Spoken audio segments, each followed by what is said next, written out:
নীলা, আমি তো মা, আমি সব বুঝতে পারি। তোমার চোখ অন্য কথা বলছে। আন্টি, আসলে আপনি যা ভাবছেন তেমন। তুমি এসেছো, আমি খুব খুশি হয়েছি। আন্টি, আমি বাসা ছেড়ে দিতে চাচ্ছি। আসলে আমি নতুন বাসায় উঠবো তো। কেন? এই বাসায় কোনো সমস্যা? না না, এই বাসায় কোনো সমস্যা নেই। তাহলে তোমাকে কি কেউ কিছু বলেছে? আমাকে আর কি কি বলবে, আমি এমনি ছেড়ে দিতে চাচ্ছি। তোমার কি ফরহাদের সাথে কিছু হয়েছে? আরে না না, ওর সাথে আমার আবার কি হবে, উনিই তো ভালো মানুষ। আসলে অফিস থেকে বাসাটা দূরে হয়ে যাচ্ছে তো।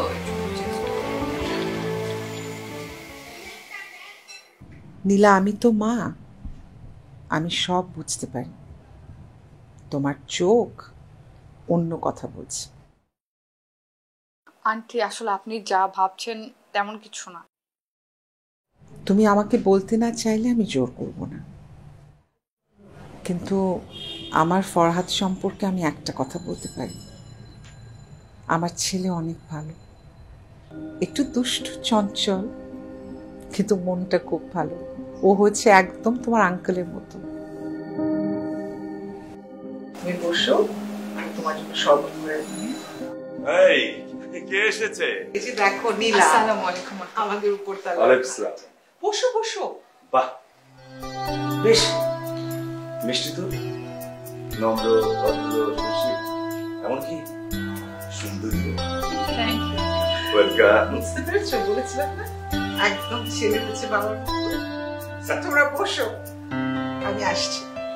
শোনো, চার সাথে যতগুলি টা পারো সব নিয়ে আসবে। হ্যাঁ হ্যাঁ, সব নিয়ে আসবো। আজকে না আমি প্রাণ খুলে মন খুলে আমার বৌমার সাথে আলাপ, সরি মানে নীলাম্মার সাথে আলাপ। এই যে মা, তুমি যে আঙ্কেল ডাকছো না, মানে এই আঙ্কেল ডাক শুনতে শুনতে এখন না এই আঙ্কেল ডাকটা ভালো লাগে। মন চাচ্ছে শুনতে আব্বা, তারপর দাদা ভাই। কত আশা, কত স্বপ্ন, এগুলি শুনবো আপনি।